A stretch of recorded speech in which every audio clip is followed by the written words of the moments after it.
reivindica a autoridade bíblica e faz apologia à cultura de morte infantil no útero. A ideia progressista que reivindica ao ser humano a autonomia sobre a vida afronta a soberania divina. Nessa lição estudaremos a concepção sobrenatural de Jesus Cristo, a apologia ideológica da cultura da morte e o conceito da sacralidade da vida no útero materno. O autor, nessa lição, ele fala que nós vamos falar sobre 3 coisas importantes. Primeiro, nós vamos estudar a concepção sobrenatural de Jesus Cristo. Isso já faz uma apologia, né, ao aborto. Depois eu vou explicar um pouquinho sobre isso. A apologia ideológica da cultura da morte. O que é a cultura da morte? Nós estamos vivendo uma época onde existe a cultura da morte. Aborto, eutanásia, suicídio, entre outras coisas. Isto é doutrina da morte. Isso está muito vivo nos nossos dias, irmãos. E o conceito da sacralidade da vida no útero materno, o quanto a vida no útero ainda ela é sagrada. Nós precisamos entender, e eu acho que todos os irmãos concordam nisso, que a vida é um dom dado por Deus. Eu sempre prego que, embora as pessoas não tenham muita noção, mas nós fomos criados com um plano, um propósito da parte do Senhor Deus. O nosso pai e a nossa mãe podem não ter nos planejado, mas o nosso Deus, ele já nos planejou. Nós não somos um acidente, uma obra do acaso, uma simples resultado de uma noite, ou de amor ou de inconsequência de um casal. Pelo contrário, nós somos frutos de uma vontade soberana e perfeita do nosso Deus. E nós vamos falar um pouquinho sobre isso. Deus, sendo soberano, traçou, planejou, projetou a nossa existência. Nós somos frutos dessa soberania e dessa vontade de Deus, mas o homem, ele tenta de alguma forma extirpar a vida. E isso pode acontecer quando a pessoa não pode defender por si mesmo, né? Enquanto está no ventre materno. Vamos falar sobre a concepção de Cristo. Eu confesso aos irmãos que eu não vou me demorar nesse tópico primeiro sobre a concepção de Cristo. Por que eu não vou me demorar? Porque a ideia principal do autor é usar que Maria, primeiro numa cultura onde Maria concretizava o seu casamento com José, e o fato dela estar grávida de uma outra pessoa, na cultura judaica, ela já seria apedrejada, ela mesma já seria morta. Porém, o Senhor Deus a visitou, ela concebeu, e ela levou essa gravidez até o fim. O próprio autor aqui, ele lista o texto de Lucas, quando Maria vai encontrar-se com Isabel, e as duas estando grávidas, João Batista no ventre de Isabel, quando Maria chega perto, ele já dá sinal de vida. Então, eu não vou demorar muito, vou só pegar algumas coisas aqui, tá bom? A concepção de Cristo, o anúncio do nascimento. Uma virgem comprometida em casar-se com José, chamada Maria, recebe a visita do anjo Gabriel em Nazaré. Só uma pequena curiosidade, irmãos. Essa semana minha filha perguntou para mim: papai, quantos anos tinha Maria quando ela concebeu de Jesus? Alguns estudiosos, a gente não há como nós sabermos, afirmarmos de uma forma categórica, ela tinha tantos anos, porque nenhum dos evangelistas, dos biógrafos de Jesus, datou, né? Mas ela deveria ter por volta de 14 a 17 anos. Isto é o que alguns estudiosos afirmam. Porém, nós não temos uma certeza, tá bom? Vamos lá então. Recebe a visita do anjo Gabriel em Nazaré. O ser angelical lhe faz uma revelação: em teu ventre conceberás e darás à luz a um filho, e por-lhe-ás o nome de Jesus. Diante do inusitado, Maria indaga: como se fará isso, visto que não conheço o varão? Ou seja, ela ainda era uma mulher virgem. A pergunta demonstra a perplexidade da virgem de como se daria a concepção sem a participação do homem. No Evangelho, a menção à cidade de Nazaré é profética, pois o Cristo seria chamado de Nazareno. Lucas ainda enfatiza a virgindade da donzela e a descendência de José, da casa de Davi. Essas informações integram as profecias messiânicas e tornam fidedigno o relato divino. Aqui a única coisa que nós precisamos ressaltar é que o nascimento de Jesus é um mistério. A concepção virginal de Maria é um mistério. Não há como ser explicado. A Bíblia só diz que o Espírito Santo a envolveu e ela concebeu o Espírito Santo. E ela teve uma gestação até um pouco atribulada. E por que ela teve uma gestação até um certo tempo, até atribulada? Porque no momento que ela vai dar à luz, ela tem que fazer uma viagem. Uma viagem naqueles dias na Palestina não era nada fácil. Os meios de locomoção eram de animais. Quando chega na cidade de Belém, ela não encontra um local propício para que eles pudessem pernoitar, e naquela noite ela dá à luz estando em uma estrebaria, o filho é colocado em uma manjedoura, etc, etc, etc. Porém, mesmo Maria, sabendo de todas as dificuldades, ela aceitou a incumbência de dar à luz aquele que seria ou que é o Salvador do mundo. Hein? A miraculosa concepção, aquilo que eu comentei com os irmãos, é milagre, é um mistério, não tem como nós decifrarmos. Tá bom? Vamos pular para o próximo, que é a bênção do nascimento. A virgem gerada no ventre de uma mulher, a vida gerada no ventre de uma mulher é um milagre. Irmãos, eu quero que os irmãos abram a sua Bíblia nesse texto de Eclesiastes 11:5. Eclesiastes 11:5. Esse texto me chama a atenção. Esse texto me chama a atenção desde quando eu me converti. Eclesiastes, capítulo 11, e o versículo 5. Esse texto me chama a atenção desde quando eu me converti, viu, irmão? Eu lembro quando eu comecei a ler a palavra, quando eu cheguei nesse texto, versículo 5. Os irmãos encontraram? Amém. Assim como tu não sabes qual o caminho do vento, nem como se formam os ossos do ventre da que está grávida, assim também não sabes as obras de Deus que faz todas as coisas. Irmãos, é fantástico e fenomenal a ideia da vida formada e gerada no ventre materno. É fantástico como que os ossos se formam, como que toda a concepção, né, do organismo é gerada dentro do ventre materno. É uma coisa extraordinária, é um milagre. É um milagre como que se desenvolve a vida dentro do ventre materno. E o autor dos Eclesiastes fala assim: como você não sabe. Você não sabe como que aquela criança se forma. Como que o ventre materno, alguns estudiosos vão muito além, né?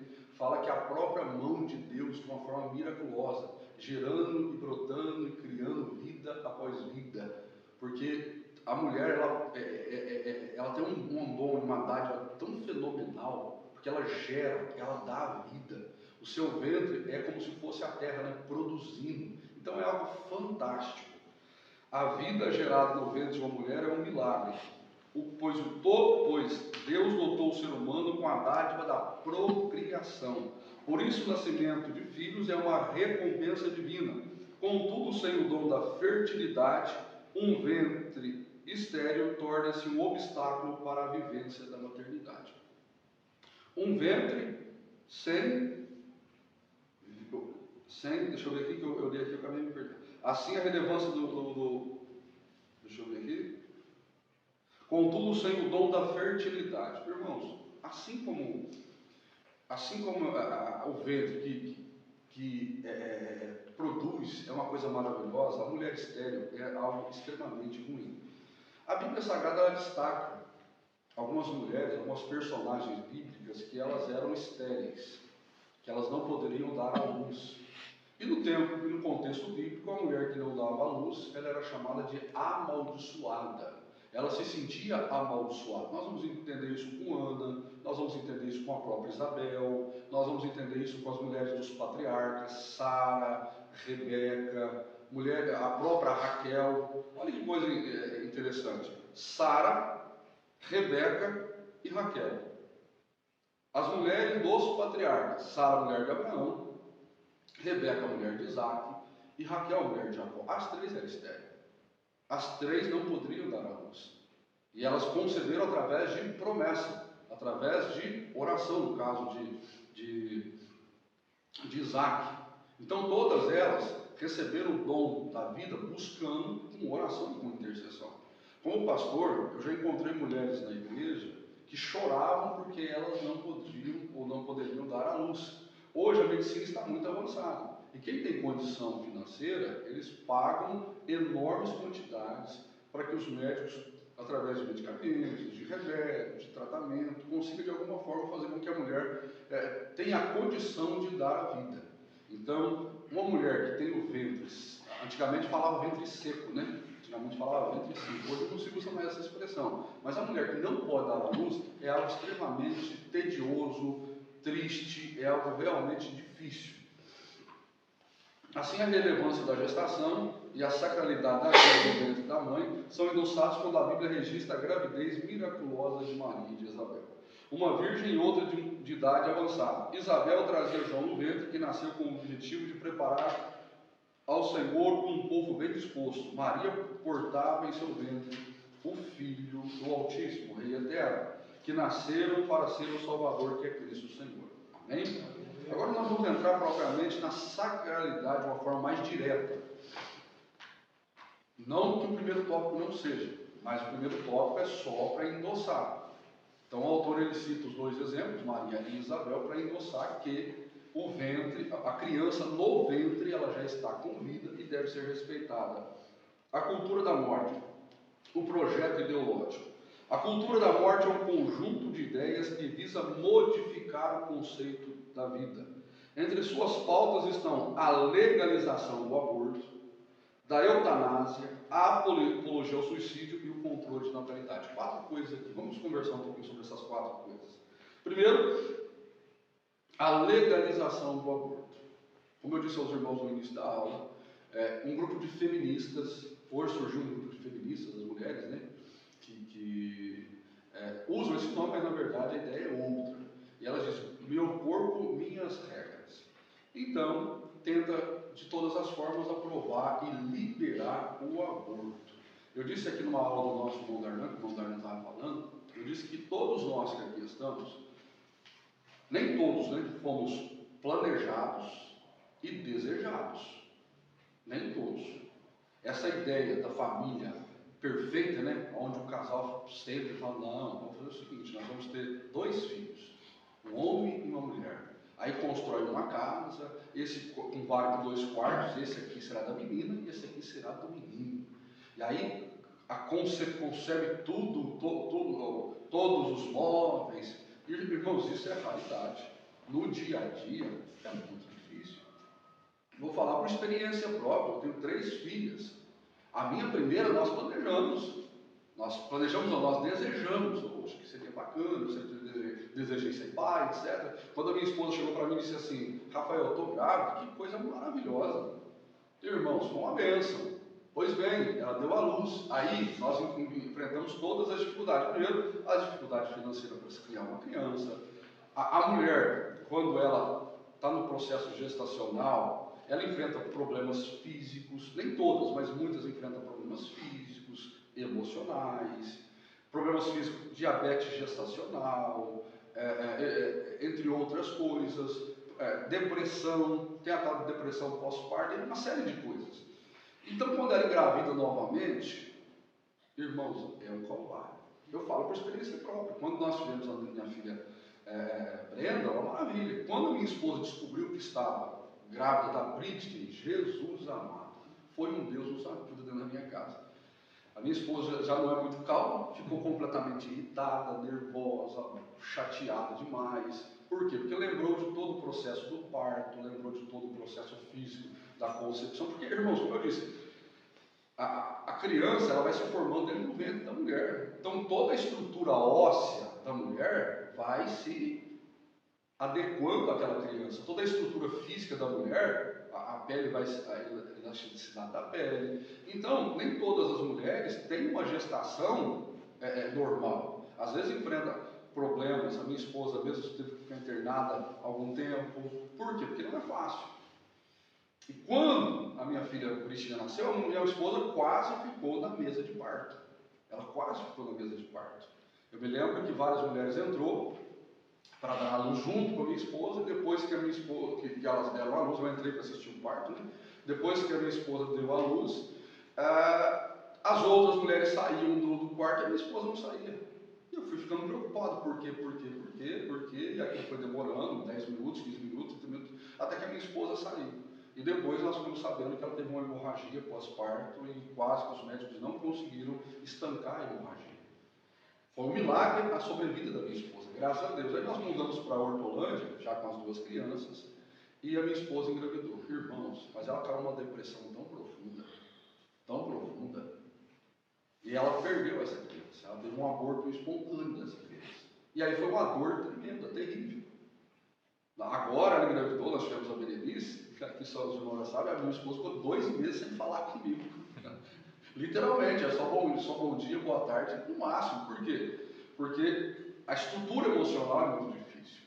Às vezes a ideia só quer abortar as pessoas lá do mundo. Não, tem muita gente dentro da igreja que quando mulheres passaram por 1, 2 ou 3 gestações, esses dias ano passado, o irmão da igreja me ligou e disse assim, pastor, ele congregava com a gente aqui, depois ele foi para outro ministério, para outra igreja, e ele me ligou e disse, pastor, eu não vou para a igreja mais porque a minha esposa descobriu que está grávida. Eu disse, olha que bênção, irmão. Não benção nada. Nós já temos 3 filhos, é o 4º filho. Minha mulher virou comigo completamente, ela não quer me ver nem pintado de ouro, tem um ódio mortal. Então, usando esses casos, muitos tentam legalizar o aborto. É claro que nós estamos vivendo num período, irmão, de inconsequência. A inconsequência sexual é essa nossa geração que nós estamos vivendo. Hoje, até anos atrás, as mulheres era uma honra casar virgem. Hoje, difícil se encontrar uma virgem com 16, 17 anos. Por quê? Mal entra na fase da adolescência, já começa a iniciação sexual, seja por causa da escola, seja por causa dos amigos, seja por causa da influência da internet ou da televisão. As meninas já começam a ser influenciadas negativamente. Os rapazes da mesma forma. Um rapaz que casa virgem, ele é chamado de todo tipo de forma, né? Viado, isso e aquilo. Por quê? Porque não conheceu mulheres antes do casamento. Então essa ideia da cultura faz com que o homem tenha várias mulheres e a mulher tenha vários homens. E aí engravida de um, engravida de outro. Eu conheci uma moça quando eu vim de Minas para cá, e a minha esposa, na época que eu comecei a namorar a minha esposa, e a minha esposa era muito amiga dela, essa moça já tinha tido uns 8 abortos. Não aborto espontâneo, ela já tinha abortado umas 8 vezes, porque ela ia para a noite, engravidava, e depois ela ia e tirava a vida do bebê. Por quê? Porque ela era solteira, porque ela morava com a mãe dela, não se prevenia com os métodos, né, que existem, preventivos. Isso tudo faz com que hoje as pessoas tentam a liberação, a legalização do aborto. O autor fala sobre a eutanásia. Ele não sabe o que é eutanásia, né? Eutanásia é tirar a própria vida, mas de uma forma assistida. Alguns países da Europa, se eu não me engano, eu acho que é a Suíça, ela tem todo um procedimento de eutanásia. Acho que o ano passado ficou muito na mídia o caso de um ator, Marlon Brando, né? Acho que é Marlon Brando. Acho que não é o Marlon Brando, é um outro ator que já está velho. E ele quis tirar a sua própria vida e a família não permitia, mas mesmo assim ele ia viajar de um país, da Itália, se eu não me engano, para esse outro país para poder tirar a sua própria vida. É a eutanásia. A eutanásia é o assassinato, mas de uma forma legalizada. A pessoa ela aceita que tire a sua própria vida. Quando não é o caso da pessoa aceitar a eutanásia, é o caso da pessoa que está entubada, que está no estado vegetativo, a pessoa está com câncer terminal e a própria família assina um termo. E os próprios médicos aí usam de injeções ou outros medicamentos. E está no Congresso Nacional leis para poder liberar a eutanásia. O autor ainda fala sobre a alegação da eutanásia e a apologia ao suicídio. O que é a apologia? A defesa do suicídio. Irmãos, nós vivemos uma geração tão estranha, né? Onde as pessoas elas defendem a pessoa tirar a própria vida. Eutanásia é a pessoa que está numa condição e ela vai passar por uma morte assistida. Suicídio não. Eu já comentei aqui com os irmãos que eu venho de uma cidade do interior e a minha cidade tem um índice de suicídio lá gigantesco. Na minha cidade do interior, com 10 mil habitantes, a quantidade de suicídios, irmãos, é impressionante. Eu cresci com amigos meus tirando a sua própria vida, com 16 anos, 15 anos. E isso vai desde os 15 até os 70. Caso o senhor, que com 78 anos, depressão profunda, amarrou fitas, antigamente aquelas fitas de antena, né? Não era nem esses cabos, eram aquelas fitas, amarrou no pescoço e pulou. Pessoas que pulavam na frente de carro, pessoas que tomavam veneno, na roça tem muito veneno de matar pragas, né? Então tomando veneno, outros amarrando corda no pescoço, pulando na frente de carro, dentro da água. Na minha cidade, a quantidade de pessoas que tiram a própria vida é impressionante. Nesse último ano, um rapaz subiu, agora, dias atrás, um rapaz subiu uma torre dessas de celular e pulou lá de cima. Olha que coisa terrível, irmãos. E existe um grupo de pessoas que defendem a pessoa tirar a própria vida. A vida, ela é sagrada. A vida é um dom dado por Deus. E por pior que seja a condição e a situação que nós enfrentamos, porque a nossa vida não é só mar de rosas, né? Nós não vivemos só todos os dias, acordamos de manhã, vamos dormir à noite, tivemos uma vida maravilhosa. Não, nós passamos por problemas no trabalho, por problemas conjugais, enfrentamos dificuldades financeiras, às vezes a questão de saúde. Mas diante de tudo isso, nós precisamos sempre celebrar a vida. A vida deve ser celebrada. Irmãos, nós só temos uma vida. E ao passar por ela, nós temos que fazer o máximo possível para encontrarmos felicidade nela. E vamos continuando aqui. Mediante estratégias culturais, intelectuais e políticas, 3 tipos de estratégia: cultural, intelectual e política. Impõe-se uma agenda de desconstrução da sacralidade da vida, algo caro à cultura cristã, como vimos no tópico anterior. Irmãos, a cultura, o que é a cultura? A cultura ela é demonstrada através de filmes, novelas, artes, entre outras coisas. O autor fala sobre a cultura, ele fala sobre a política, como eu disse para os irmãos, leis que estão sendo instauradas no Congresso Nacional, e intelectuais. O que são? É pseudo-intelectual, né? Essa questão de camarada é intelectual. Intelectual por quê? Porque ele usa o intelecto? Ele é intelectual porque ele leu mais livros, porque tem mais diplomas no seu escritório, então ele é um intelectual, então ele tem que ditar regras, liberar coisas que a palavra de Deus proíbe? Não, irmãos, a vida é sagrada. Independente de quem está falando contra, nós ficamos com a palavra de Deus. Aleluia. A Bíblia ainda é a nossa regra de fé e prática. Nesse sentido, estimula-se a eugenia, o descarte do ser humano com alguma má formação ainda no útero materno. A minha esposa tem uma amiga dela, e essa moça tem um sonho muito grande de ter filhos. Tinha, né? Agora, se não me engano, ela tem um filho. E essa amiga da minha esposa tem uma condição financeira muito boa. O marido dela, ela muito formada, então eles têm uma condição muito boa. Eles pagaram um absurdo, se não me engano, foi quase 100 mil reais para ela conseguir engravidar. E ela engravidou. Só que quando o feto foi se formando no ventre dela, os médicos acompanhando a maternidade, ela ficou até internada, descobriram que a criança não tinha o cérebro. A criança estava formando sem o cérebro. Que hoje a medicina é extremamente avançada.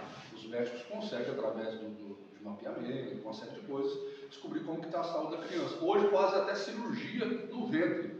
Hoje os médicos conseguem fazer cirurgia no próprio ventre materno. E diante dessa situação, ela teve o aborto legalizado. Entrou na justiça, ela não queria de forma alguma, mas os médicos acabaram aconselhando ela, porque a criança iria nascer sem cérebro, entre outras coisas. Essa é a eugenia. O que é eugenia? É a legalização do aborto quando o feto, a criança, está com deficiência. Mas que deficiência é essa? Irmãos, eu tive um amigo, eu convivi, eu vi isso, eu vi. Morava em Minas Gerais, mudou um diácono para a igreja que nós congregávamos, a esposa dele estava grávida, ele era aqui do interior do estado de São Paulo, a mulher dele estava grávida, e ele disse que Deus falou com ele que daria um filho homem. Deus disse para ele. A mulher fez 3 ultrassons, e nos ultrassons era menina. E ele virou até chacota na igreja, porque todo mundo dizia menina. Ele disse, não, mas Deus falou comigo. Eu não estou dizendo que Deus falou comigo de uma forma na minha mente. Deus falou literalmente. Pois bem, chegou no dia de dar à luz, a mulher deu à luz e veio um homem. Só que, no momento do parto, os médicos, não sei o que aconteceu, a criança começou com um problema, levaram ela para a incubadora, levaram ela para a UTI, para a CTI, e os médicos chamaram ele e falaram, olha, se não me engano, chamava Saulinho. Falou, irmão Saulinho, é o seguinte, esse menino, ele não vai sobreviver. Ele está na UTI, na hora do parto, entrou oxigênio no cérebro, etc. Ele está vivendo a base de medicamento e ele vai morrer. Se ele sobreviver, ele vai ficar a base de medicamento, puxa, aquele negócio que as pessoas caem, se debatem, espumam pela boca, até esqueci o nome dela. Epilepsia, né? Ataque epilético? Epilepsia, isso aí, ataque epilético, isso mesmo, missionário. E diante disso ele falou, não, Deus me prometeu um filho. E eu vou tirar o meu filho desse hospital e ele vai sair daqui perfeito. Eu não aceito esse menino sair daqui doente. E esse homem foi para a oração, irmãos. E pensa num homem de fé. Eu era novo convertido na época. Quando eu olhei esse homem, eu falei, Jesus, ele era um rapaz novo, ele tem a minha idade hoje, 40 anos, 30 e poucos anos. Mas a fé daquele homem era tão grande que ele disse, meu filho vai sair do hospital e vai sair perfeito. O menino ficou 15 dias internado e saiu. E saiu perfeito, irmãos. Como um dom, um milagre da parte de Deus. Aleluia. Não precisando tomar medicamento.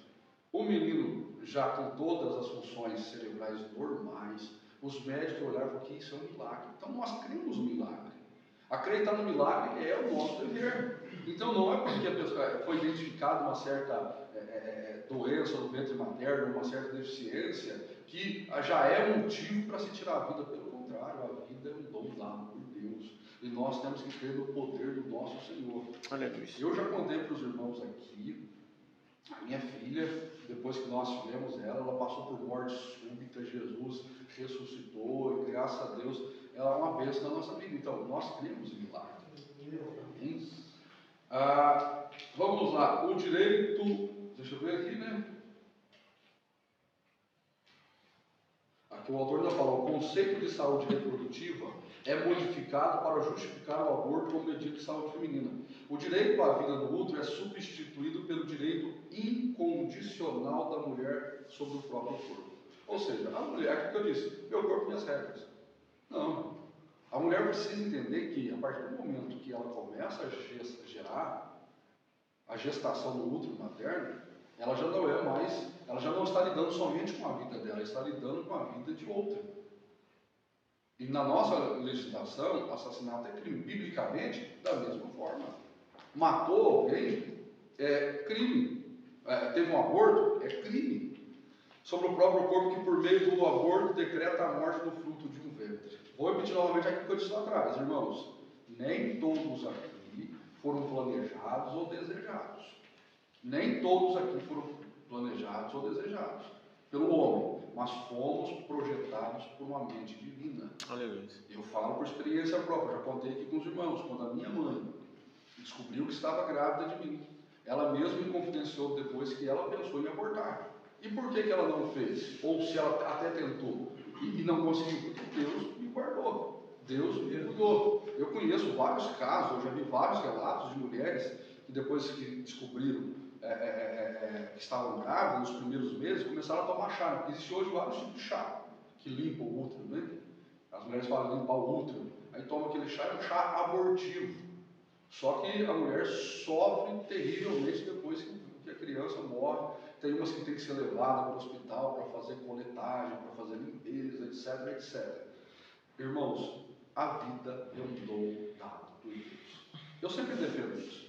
O direito sobre o corpo. A cultura pós-moderna insiste que é direito do ser humano exercitar a autonomia sobre o próprio corpo. Essa ideia é de liberdade total ao controle individual sobre a constituição física e o comportamento humano. Se a pessoa tem legalidade sobre o seu próprio corpo, respeite-o, tenha comprometimento com ele, né? É utilizado em defesa das liberdades sexuais, que eu disse lá atrás, e reprodutivas, bem como para a escolha da vida ou da morte. Nessa percepção estão os direitos à prostituição, ao aborto, à eutanásia, ao suicídio, entre outros. Qualquer opinião contrária é considerada violação da liberdade humana. Nesse quesito, as escrituras asseveram que o corpo deve ser nutrido e respeitado. Que embora livre, o ser humano não tem o direito de profanar o seu próprio corpo, e que a vida só tem sentido quando está sob o domínio de Cristo. O autor fala algumas coisas, vamos ressaltar aqui. Embora livre, o ser humano não tem o direito de profanar o seu corpo. Por quê? O nosso corpo é o quê? Templo do Espírito Santo de Deus. Nós não podemos profanar o nosso corpo, porque o nosso corpo é templo do Espírito Santo. E que a vida só tem sentido quando está sendo vivida sob os domínios de Cristo, ou seja, Cristo está guiando, governando, conduzindo. Irmãos, ontem eu estava descendo aqui para vir à igreja, e tem um rapazinho que, se eu não me engano, eu acho que ele é o marido da missionária Eliane. Não sei se os irmãos se lembram da missionária Eliane. A missionária Eliane, que era a mulher do pastor Leandro, né? Ele se divorciou, o rapaz casou com ela. E ontem eu estava vindo, esse carro estava aqui em cima, e ele me viu, acho que ele comprou um carro, e ele jogou o carro quase do meu lado, assim, fiquei até assustado na hora, foi a hora que eu estava trabalhando ali, né? Que eu fui em casa buscar carriola. Ele emparelhou o carro do meu lado, assim, quando eu olhei assim do lado, ele emparelhou o carro, abriu o vidro, falou, com o olho todo cheio de lágrimas, não sei se ele estava emocionado, se ele estava já com um produto.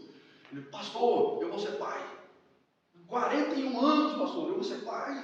Olha, eu nunca imaginei isso. Ele falou, eu olho as suas fotos que o senhor posta lá das suas filhas, e eu fiquei tão feliz que agora eu vou ser pai. Ele depois foi embora, mandou mensagem para mim no Facebook, pedindo meu WhatsApp, quer falar comigo, porque ele vai ser pai. Irmãos, eu falo por experiência própria.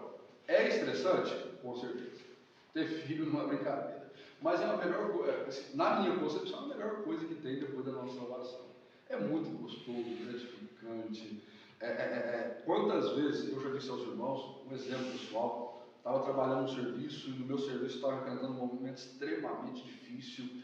Eu me lembro que um dia eu saí, estava na frente da João Jorge, eu estava com a cabeça quase explodindo, pensando na obra, pensando em casa, pensando no trabalho, pensando no tudo. Estava com a minha cabeça, eu me lembro que eu estava segurando o volante do carro, estava até tremendo.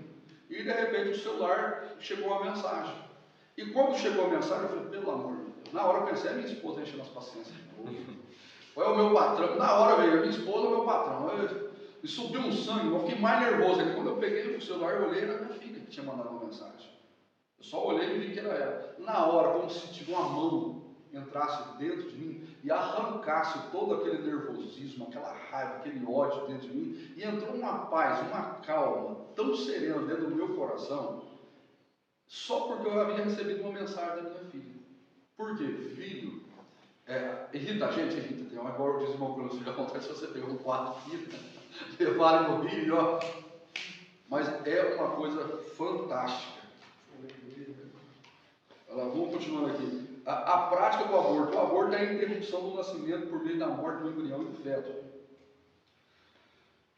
O termo gestação vem do latim gestatione, e se refere ao tempo em que o embrião fica no útero, desde a concepção até o nascimento. A gestação normal, os médicos não contam com meses, né? Com semanas. Se eu não me engano, é 40 semanas, não é isso? Acho que 40 semanas, né? Eu já também esqueci a quantidade certa. Porém, tem algumas mulheres que têm que passar por um procedimento antes. Tem mulher que dá à luz com 6 meses, com 7 meses, com 8 meses. E quando a criança nasce antes do devido tempo, ela é levada com uma incubadora para ainda ser assistida pelos médicos. Mas o período normal como diz o autor aqui, o embrião fica no útero desde a concepção até o nascimento. Desde a concepção até o nascimento. Nesse caso, o aborto pode ser não intencional ou provocado no período gestacional. O aborto ele pode ser não intencional. O que é um aborto não intencional? A Bíblia fala sobre isso. A Bíblia fala se estiver um homem trabalhando, no livro de Êxodo, se não me engano, ou Levítico. Se tiver um homem trabalhando e a sua ferramenta, ou 2 homens estiverem brigando, e uma mulher grávida se aproximar, e o homem dá um soco, e o soco pegar na barriga da mulher, e aquela mulher ter um aborto, aquele homem vai pagar por aquele crime que ele cometeu. Isso é um aborto produzido, né? Às vezes a mulher, tem caso da mulher cair, a mulher está grávida, ela caiu, se ela caiu de bunda, às vezes mexe no útero, a mulher tem um aborto. Às vezes um acidente, está dentro de um carro, o carro bateu, ela tem um aborto. Às vezes a questão do próprio útero não segurar o feto. E existe um aborto, como o autor está falando aqui, quando ele é de uma forma intencional, é quando a mulher procura os médicos, ou não, na verdade não procura os médicos hoje, porque não está legalizado, né? Procura as abortivas que tem aí pela vida. Na lei mosaica, provocar a interrupção da gravidez era um ato criminoso. Êxodo, capítulo 20, Êxodo, né? No sexto mandamento, o homem é proibido de matar, o que significa literalmente não assassinar. Os intérpretes do decálogo concordam que a proibição do aborto está incluída nesse decálogo. Assim, quem mata um embrião ou um feto atenta contra a dignidade humana e a sacralidade da vida no ventre materno. Embora ainda um feto esteja no útero, irmãos, já está na concepção da vida. Os irmãos querem fazer algum comentário? Querem fazer um posicionamento? O irmão Isaac? Amém? Vamos falar sobre a sacralidade da vida, o quanto a vida é sagrada. A vida é inviolável. A vida humana é sagrada. Só fazer um pequeno comentário aqui. A vida humana, ela é sagrada. Vida humana, no ventre materno ou em qualquer fase da vida, viu, irmãos? Qualquer fase. Qualquer fase. Por isso que nós somos contra o aborto, somos contra o suicídio e somos contra a eutanásia.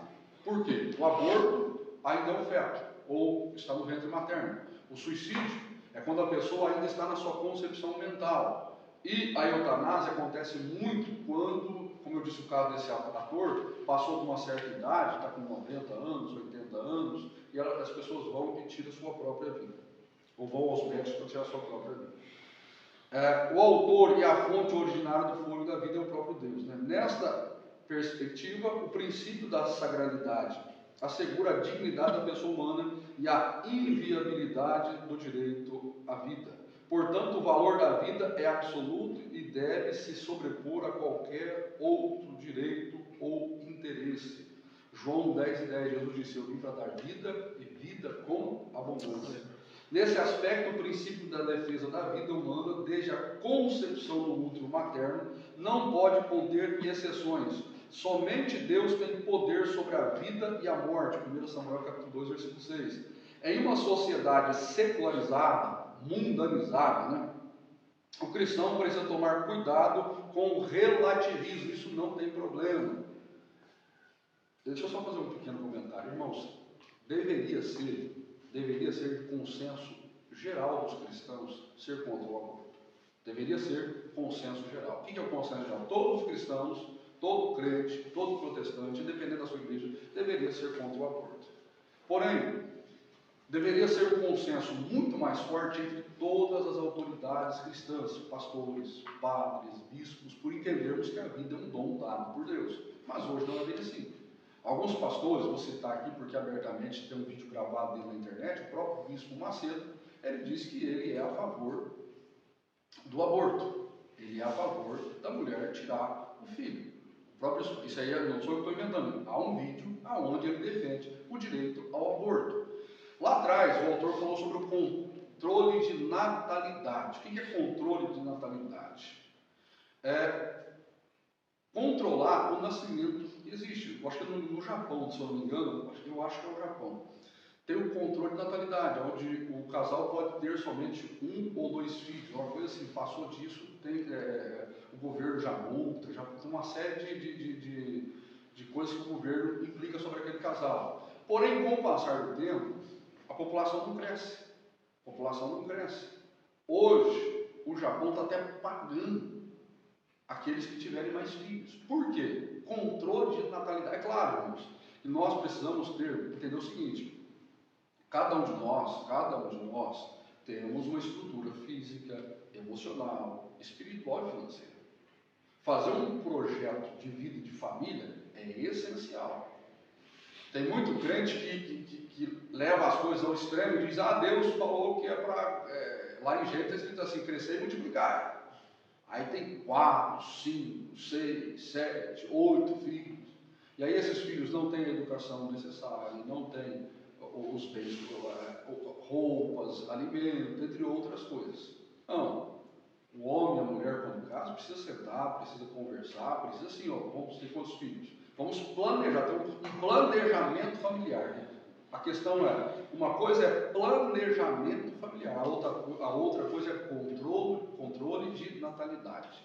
Planejamento familiar é se precaver com os meios para que a mulher não engravide. Controle de natalidade, teve 1, 2 filhos, a mulher engravidou, aborto. Controle, aborto. Não, isso aí é completamente errado. Nós precisamos ter planejamento familiar. Mas não faz mal tomar remédio, pastor Rafael? Oi? Tomar remédio, usar camisinha, não faz mal também? Não, porque ainda não chegou no ventre, ainda não gerou a vida ainda. O problema é quando começa a gestacionar a vida. O remédio, ele aborta o esperma antes de encontrar com o óvulo, antes de fecundar a vida. A camisinha da mesma forma, é um processo Hoje, né, na atualidade, muitas igrejas têm patrocinado, de uma certa forma, a cirurgia, né? A cirurgia do homem. Antes era só a mulher que fazia a cirurgia. Hoje tem muito homem que está fazendo a cirurgia. É claro que aí também é um debate ético muito forte nessa questão. Não vou entrar aqui com os irmãos agora, mas há um debate muito ético também nessa questão. A forma de se precaver para se ter filho. Tem pessoas que vão também ao excesso e acabam pecando. Na Bíblia Sagrada tem um homem que ele perdeu a própria vida. Por quê? Porque ele tinha relações com a sua mulher e na hora do coito ele acabava também. Jeremias 1 e 5. Jeremias 1 e 5. Esse texto eu acho muito, muito interessante na aula que nós estamos falando sobre a importância de Jeremias, capítulo 1 e versículo 5. Os irmãos encontraram? Amém. Pode ler, por favor. Antes que eu te formasse no ventre, eu te conheci, e antes que saísse da madre, te santifiquei. As nações te dei por profeta. Olha, antes que te formasse no ventre, eu te conheci. Antes que saísse da madre, te santifiquei, ou seja, enquanto estava dentro do ventre materno. Ele já é um homem santificado, já era uma pessoa santificada, e as nações te dei por profeta. Ou seja, o feto, a criança do ventre materno, o próprio Deus está vendo, enxergando, planejando, projetando. É o que eu disse no começo da aula. Nós podemos não ter sido planejado, desejado pelos nossos pais, mas nós somos fruto de uma mente soberana do próprio Deus. Irmãos, às vezes, vou falar de uma forma infantil. Não olhe para o pastor agora, olhe como se eu fosse uma criança nesse momento falando com você. Quantas vezes, eu olhando para minhas filhas deitadas no sofá, na cama, eu pensei, eu sou um milagre da parte de Deus, né? Porque você já reparou uma criança, como que ela é indefesa? Como que a criança ela é indefesa? A questão da alimentação. Quantas crianças que vão se alimentar acabam engasgando com o próprio leite materno? Hoje na televisão tem aí, nas redes sociais, bombeiros, policiais que são chamados para desengasgar a criança no leite materno. Mães que às vezes vão dormir, estão tão cansadas, colocam a criança do lado, aí na noite ela acaba rolando e matando aquela criança. Crianças que passam, que perdem a sua vida de forma assim tão banal. E nós estamos aqui, irmãos. Quantos processos nós passamos? Porque, eu não sei você, mas eu não fui criado no berço de ouro. A minha família era extremamente pobre, lá no interior de Minas. Eu já disse para os irmãos que a minha mãe ia colher café, ia trabalhar, pegava um pano de café, não sei se os irmãos conhecem pano de café, colocava debaixo do pé de café ali, e me colocava, eu com um bebezinho, acho que 1 ano, 2 anos, eu ficava naquele pano de café, risco de escorpião, de cobra. E um cachorro do meu tio, sentava do meu lado. E ele ficava, enquanto a minha mãe fazia todo o serviço que ela tinha que fazer, o cachorro estava ali. E ai de alguém que se chegasse perto de mim, irmãos. Ai de alguém. Um dia um senhor de idade chegou entre as ruas de café e passou e chegou onde eu estava. E quando ele chegou, o cachorro viu ele, o cachorro já caiu disparado, ele estava gritando, minha mãe teve que vir correndo para defender do animal. Irmãos, nós somos um milagre. Como eu disse, a minha mãe não me planejou. Quando ela descobriu que estava grávida, ela me confidenciou que ela pensou em me abortar. Se ela não fez, foi a própria mão de Deus. Amém? Vamos continuando aqui. Na sua do profeta. O rei Davi corrobora que a pessoa é conhecida e cuidada pelo Senhor desde a concepção. Deus é quem forma o ser vivo dentro do ventre da mãe. Ainda, esse é Salmo 139, versículo 4. Ainda o salmista afirma que Deus vê o embrião ainda informe e o ama em todos os processos formativos da vida ultrauterina. O que é formação da vida ultrainterina? É a formação do corpo físico, coração, todos os órgãos internos do corpo. Como eu disse, nós citamos lá atrás, Eclesiastes, como você não sabe como se forma uma criança dentro de um ventre materno.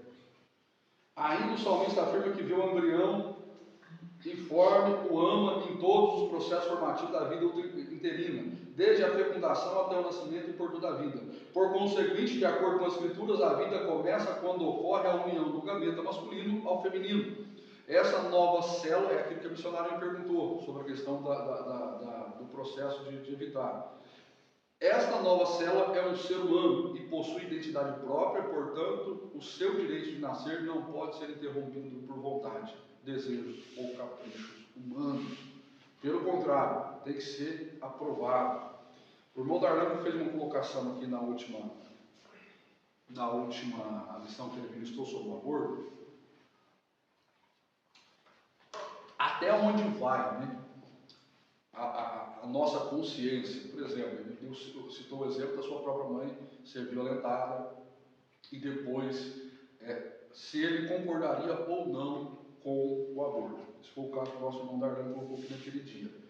Tem hoje vários casos que usam os exemplos extremos. A mulher foi violentada, então ela pode abortar, entre outras coisas. Acho que foi o ano passado ainda, não me lembro. A nossa vida é tão corrida, né, que às vezes acontece uma coisa e a gente acha que o ano passado, foi há 2 anos, teve o caso de uma atriz que ela foi violentada e depois ela não abortou, ela teve o filho e ela doou o filho para adoção. E nós estávamos em casa, e quando passou isso na televisão, eu sei que teve uma polêmica muito grande em cima desse fato. E a minha esposa, estava eu e a minha esposa dentro de casa, nós não concordamos em tudo. E eu sou uma pessoa de posicionamento muito firme. Eu não volto atrás nas minhas coisas. Haja visto questão política, entre outras coisas. Eu estava dentro de casa, minha esposa falou: se as nossas filhas passassem por um processo desse, eu também daria a criança ao aborto, a adoção. Eu disse: não. Se uma das minhas filhas fosse violentada, não abortaria porque nós temos princípios cristãos. Levasse a gravidez até o final, eu falei para minha esposa, eu não daria o meu neto para adoção. Eu pegaria o meu neto. Aí minha esposa falou: então eu divorciaria de você. Eu falei: pode dar você serventia da casa.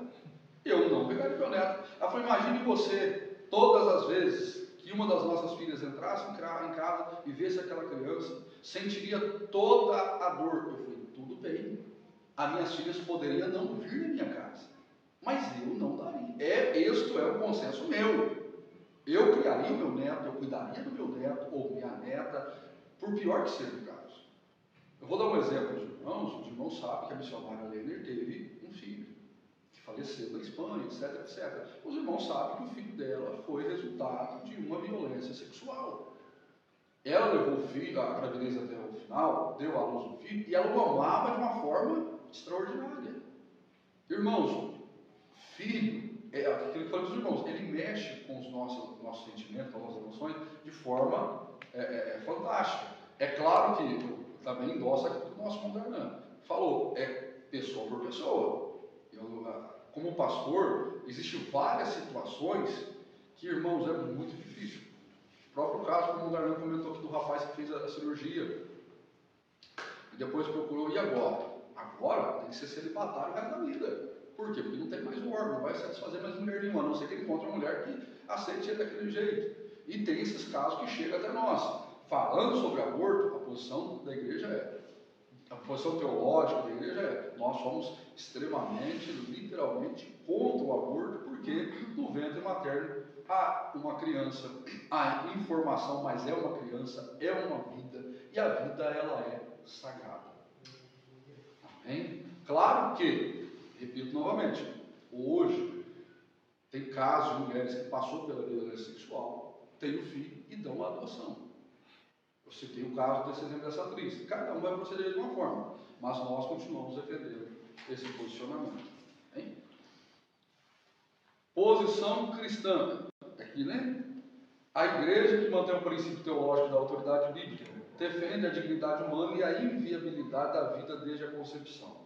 Ensina que a vida humana é sagrada em todas as etapas do desenvolvimento da vida e que não pode ser violada por nenhum tipo de cultura. Ratifique que toda ideologia que seculariza os princípios bíblicos deve ser combatida.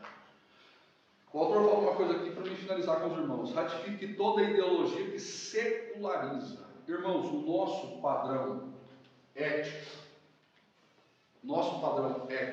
moral, é a Bíblia Sagrada. O nosso padrão ético e moral é a Bíblia Sagrada. A Bíblia é a nossa regra de fé e prática. E nós seguimos aquilo que a palavra de Deus ensina. Eu estou dizendo isso por quê? Porque nós estamos vivendo uma geração que a informação ela chega de uma forma avassaladora, muito rápida até nós. Seja através das redes sociais. Irmãos, a evolução está imensa. E aquilo que antes era padrão, regra, verdade absoluta, está se relativizando. E hoje, seja na área moral, na área sexual, na área espiritual, as pessoas já estão perdendo aquilo que já se identificava como verdade. Já disse na questão sexual. Antes era homem, mulher. Hoje existe uma série de nomenclatura, né, para defender a liberdade sexual. Antes era macho e fêmea. Hoje existe uma nomenclatura extremamente gigantesca. Às vezes os próprios do meio não conseguem decorar o tanto de letras, né? Seja vogais e consoantes, para definir a liberdade sexual que as pessoas defendem. Nós continuamos defendendo o princípio de macho e fêmea. Casamento continua sendo monogâmico. O que é monogâmico? Uma só mulher. Hoje existe casos de pastores com 2, 3 mulheres. Isso é pecado. E existe o assunto que nós estamos tratando hoje aqui. A vida ela é sagrada ainda no ventre materno. Ainda no ventre materno. Só para me finalizar, irmãos, não é a irresponsabilidade humana que vai mudar os padrões cristãos e bíblicos. O que é irresponsabilidade humana?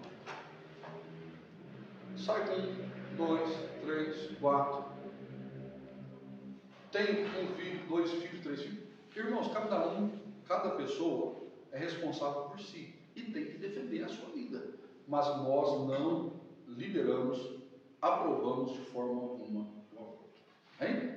Deus abençoe. Coloque em pé neste momento. Vamos estar orando nesse instante. Glória seja dada ao nome do Senhor. A próxima lição será sobre, deixa eu confirmar aqui o assunto, a desconstrução, o irmão Darnão vai ter uma aula nova para falar sobre a desconstrução da masculinidade bíblica. Meu Jesus amado, vamos orar.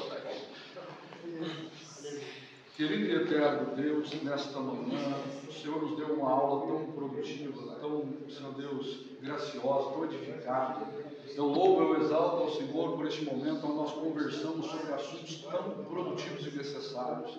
Querido Deus, que o Senhor possa fazer com que a tua igreja, Senhor Deus, possa se sentir cada vez mais voltadas a buscar esse conhecimento, esse entendimento, em nome do Senhor Jesus.